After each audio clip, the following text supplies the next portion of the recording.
वो set group है। और अगर ये चारों प्रॉपर्टी को सेट सेटिस्फाई कर दे तो आई रिपीट वो ग्रुप बना लेता है, ठीक है। और ग्रुप को एक तो ये चार प्रॉपर्टीज सेटिस्फाई कर दे तो ग्रुप बन जाता है। और ग्रुप को ना आसानी से बनाने का एक तरीका है जिसे कहते हैं कैलिस टेबल। और कैलिस टेबल को भी देखकर हम बता सकते हैं कि ग्रुप है या नहीं है, ये सब बताएंगे आगे जाकर वीडियो में देखते हैं। अच्छा, मैंने वीडियो के चैप्टर्स बना दिए हैं और लेक्चर नोट्स भी डिस्क्रिप्शन बॉक्स में आपके लिए, बुक का लिंक भी डिस्क्रिप्शन बॉक्स में, प्लेलिस्ट का लिंक भी डिस्क्रिप्शन बॉक्स में, तो डिस्क्रिप्शन बॉक्स को जरूर देखो। और हम जितने भी इंपॉर्टेंट ग्रुप्स होंगे ना, आज उन सारे ग्रुप्स को डिस्कस करने की कोशिश करेंगे इंशाल्लाह, ठीक है। सो आई होप। अच्छा, उसके अलावा अगर ग्रुप ये चार प्रॉपर्टीज को सेटिस्फाई करने के बाद एक इजाफी प्रॉपर्टी को सेटिस्फाई कर दे, वो प्रॉपर्टी है क्यूमुलेटिव प्रॉपर्टी। मतलब ए और बी दोनों ग्रुप से बिलोंग करें, दो एलिमेंट्स लिए ग्रुप के, सेट के, ग्रुप है, ठीक है, दो एलिमेंट लिए सेट के। अगर ए और पे बाइनरी ऑपरेशन लगाने से और या बी पे बाइनरी ऑपरेशन लगाने से, ए बाइनरी ऑपरेशन बी या बी बाइनरी ऑपरेशन ए, अगर दोनों इक्वल आ जाए, मींस क्यूमुलेटिव प्रॉपर्टी होल्ड कर जाए, तो हमारा ग्रुप जो है, ग्रुप वो बिलियन ग्रुप बन जाता है, ग्रुप बिलियन हो जाता है। ग्रुप तो क्योंकि ये जो ग्रुप ने चार पहले प्रॉपर्टी सेटिस्फाई कर दी है तो भी ग्रुप है। अब ग्रुप के अंदर ये टाइप बन गई जिसे कहते हैं, अगर वो ग्रुप कम्युनिटी प्रॉपर्टी को सेटिस्फाई कर दे तो वो ग्रुप बिलियन ग्रुप हो जाता है। बहुत इंपॉर्टेंट है ग्रुप थ्योरी में, ठीक है। चलो आ जाओ एग्जांपल्स करते हैं, ठीक है। ताकि कैलस टेबल बनाना सिखा देती हूँ। इस तरह करते हैं, हम एक सेट लेते हैं। चलो एग्जांपल वन करते हैं। Let's say G is equal to, I should change the colour, okay. So G is equal to set one and minus. हमने जी कोई भी एक सेट लिया है जिसमें नॉन एम्प्टी नजर आ रहा है, नॉन एम्प्टी, क्योंकि उसमें दो एलिमेंट्स है और उसमें दो एलिमेंट्स है वन और माइनस वन। अब ये सेट ग्रुप है या नहीं है, नॉन एम्प्टी तो है, पहली कंडीशन हुई सेटिस्फाई कि नॉन एम्प्टी तो ये है ही। अब ये चार प्रॉपर्टीज को सेटिस्फाई कर दे तो ग्रुप बन जाएगा, ठीक है। मैंने कहा था या तो इसको इसको देखकर रख कर देख लो, चारों प्रॉपर्टीज को सेटिस्फाई करा दो तो भी ग्रुप बना दोगे, या आखिर दूसरा तरीका बताया था कैलिस टेबल बनाना। तो कैलिस टेबल, अच्छा, जो मैंने बाइनरी ऑपरेशन डिफाइन किया है ना, वो मैंने डिफाइन कर दिया है। इस तरह करते हैं, मल्टीप्लीकेशन डिफाइन कर देते हैं। So under multiplication, under using multiplication, जितना ग्रुप में नॉन एम्प्टी सेट जरूरी है उतना ही बाइनरी ऑपरेशन जरूरी है, तो हमेशा याद रखना ग्रुप में उतना ही जरूरी है, ठीक है। तो अब ले लेते हैं, अब देखो किस तरह बाइनरी ऑपरेशन इधर लिखेंगे कॉर्नर में, ठीक है। पहले एक कॉलम बना लेते हैं ऐसे करके खूबसूरत सा, पहला एलिमेंट इधर, दूसरा एलिमेंट इधर, और इसी तरह सीक्वेंस में पहला एलिमेंट इधर, दूसरा एलिमेंट इधर। अब देखो बाइनरी ऑपरेशन लगाते हैं, किस तरह लगाएंगे। चलो इस तरह करते हैं, ग्रीन यूज करते हैं, ठीक है। देखो 1.1, 1.1 बाइनरी ऑपरेशन में लगाया, 1.1 इज इक्वल टू 1, 1 लिख देंगे यहाँ पे। यहाँ देखो 1.-1 we get -1, so -1 is here. So इधर देखो -1.1, -1.1 वी गेट -1, बाइनरी ऑपरेशन लगा रहे हैं, -1.-1, -1.-1 वी गेट +1। सो ये हमने लगाया, किस तरह लगाया, ये कैलिस टेबल बनाया हमने।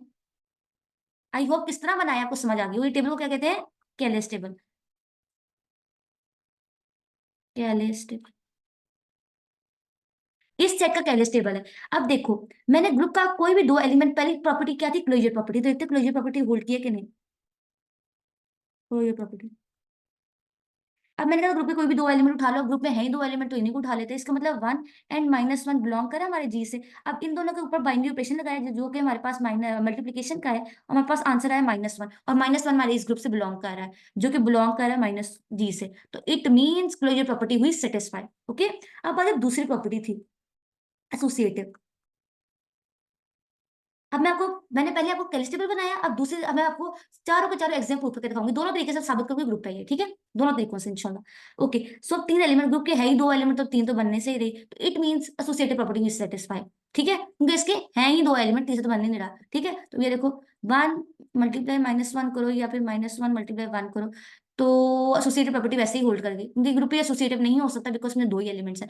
अब आ जाते हैं हमारे पास, ओके, ओके। अब आज हम चेक करते हैं आइडेंटिटी एलिमेंट। अब मैंने कहा था विद रिस्पेक्ट टू तीसरा था आइडेंटिटी एलिमेंट, तीसरा आइडेंटिटी एलिमेंट देखो हमारे ग्रुप से बिलोंग करता है कि नहीं। मैंने कहा बताया था कि in case of multiplication identity 1 है, तो देखो 1 हमारे इससे बिलोंग करके ग्रुप से, सो 1 बिलोंग्स टू जी, तो आइडेंटिटी एलिमेंट भी हमारे ग्रुप में है। आज जो इनवर्स चेक करें, 1 का इनवर्स क्या होता है, 1 का इनवर्स -1 होता है, और -1 का इनवर्स 1 होता है, वो दोनों हमारे जी से बिलोंग कर रहे हैं। इट मीन्स कि हमारा ग्रुप, जो नॉन एम्प्टी सेट है वो ग्रुप होगी, ठीक है।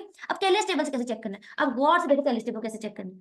अगर मैं थोड़ा डिफरेंट कलर यूज करती हूँ, ग्रीन आ जाते हैं, ठीक है। अब ये कैलिस टेबल बना हो तो आप कैसे बता सकते हो ये ग्रुप है या नहीं?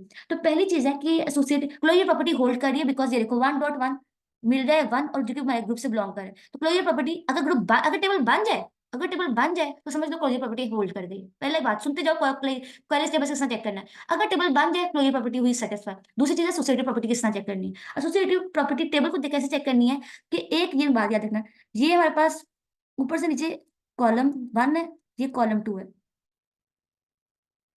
ये हमारे पास रो 1 है, ये हमारे पास रो 2 है। अब देखो एसोसिएटिव प्रॉपर्टी किस तरह चेक करनी है कि इस रो, इस कॉलम, इस रो, ये दो कॉलम है और इस रो में, अब बताओ कि कोई एलिमेंट रो और कॉलम में रिपीट नहीं करना चाहिए। ये देखो पहला रो ये है, ये 1 और -1, तो कोई चीज रिपीट नहीं करी। दूसरे देखो -1 और 1 कुछ रिपीट नहीं करा। कॉलम में देखो 1 और -1 रिपीट नहीं करा, -1 और 1 रिपीट नहीं करा। तो कोई चीज, कोई एलिमेंट अगर अगर रिपीट ना करे, रो और कॉलम दोनों साइड चेक करना है। रो से चेक करना है ऐसे करके, यहाँ से ऐसे करके, ये रो और इस तरह करके आपने कॉलम में भी चेक करना है, ठीक है, और कॉलम में भी चेक करना है ऐसे ऐसे करके, ठीक है। तो अगर कोई प्रॉपर्टी रो और कॉलम में अगर रिपीट ना हो तो एसोसिएटिव प्रॉपर्टी हुई सेटिस्फाई। दूसरी बात है आइडेंटिटी किसका चेक करना है। अगर इन केस ऑफ मल्टीप्लिकेशन मैंने कहा था आइडेंटिटी क्या होती है 1, अगर 1 हर रो और हर कॉलम में आ जाए तो समझ दो आइडेंटिटी प्रॉपर्टी होल्ड कर गई। ये देखो इस कॉलम से देखे तो 1 है, इस कॉलम में देखो तब भी 1 है, इस रो से देखो तब भी 1 है, इस रो से देखो तब भी 1 है, तो इट मींस आइडेंटिटी होगी होल्ड। अब आ जाओ इनवर्स किस तरह चेक करना है। इनवर्स इस तरह चेक करना है कि इस एलिमेंट का इनवर्स कैसे चेक करना है। अगर मैं थोड़ा साफ कर लूंगा, थोड़ा सा साफ साफ कर लेते हैं, आज थोड़ा साफ करते हैं उसके बाद बताती हूँ। तो इनवर्स किसने चेक करना है, 1 का इनवर्स चेक करना है। 1 का इनवर्स, तो 1 ये है, तो 1 का आइडेंटिटी क्या है 1 ही, तो 1 की आइडेंटिटी पहले उस रो में जाना है, उस एलिमेंट को देखना है, उसके रो पे जाना है, जहां आइडेंटिटी पड़ी होगी उसके ऊपर वाला उसकी इनवर्स होगा, तो 1 का इनवर्स 1 है। सिमिलरली -1 का इनवर्स, -1 की आइडेंटिटी क्या है 1। हर एलिमेंट की आइडेंटिटी 1 ही है ना, हर एलिमेंट की identity in case of multiplication her element की आइडेंटिटी 1 होती है, 1 है। और 1 देखने ग्रुप रो में देखना है आइडेंटिटी, और ऊपर ऊपर जाना तो टॉप पर होगा, वो उसका इनवर्स होगा, तो -1 का इनवर्स हो गया -1। आई होप तो कोई बात समझ आई हो, आई होप कि आपको समझ आई, ठीक है। आज फिर दूसरी एग्जांपल करते हैं, आई होप दूसरी एग्जांपल करते हैं। आज थोड़ी और एग्जांपल करते हैं। लेट्स